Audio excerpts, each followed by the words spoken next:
Hello everyone, কি অবস্থা? কেমন আছেন সবাই? এই যে এক পট চাল ভাত বসিয়েছি। আজকে আমার হাজবেন্ড নাই, ঢাকা গেছে।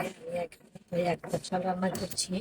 আর এই যে এখানে ডাল রান্না করবো, একটু ডাল রান্না করবো, একটা টমেটো দিয়ে দিব। আর এই যে এখানে আলু সিদ্ধ বসিয়েছি, আলু ভর্তা করবো। আজকে আমি আলু ভর্তা, ডাল।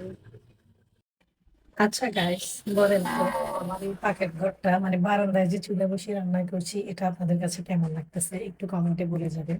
আমি আপাতত এখানে রান্না করছি, এই যে ছোট একটা পাতিলে আমি ডাল রান্না করছি। এখানে আলু ভর্তা বসিয়েছি। এখানে অল্প করে একটু ভাত বসিয়ে দিয়েছি। মানে আমি একা খাবো তো, আর রাতে তেমন একটা আমার খাওয়া হয় না। হলো রাতে খেতে গেলে মানে ঘুমাতে গেলে আমার অনেক অসুস্থতা লাগে। এইগুলো আমার মানে আপাতত যে খাবারটা, একটা ম্যাট্রেস আর একটা তোষক দিয়েছি। এইগুলো আমার শোয়ার রুমটা, মানে আপাতত আমি এখানে দিন যাপন করছি। আর এটা আপাতত আমার ডাইনিং টেবিল, এখানে আমি খাওয়া দাওয়া করছি। আর এখন আমি রান্না করার আগে যে একটু চা খাই, চাটা খাচ্ছি। আমার দুপুরবেলা একটু চা খেতে হয়, না হলে আমার ঘুম ঘুম ভাব লাগে।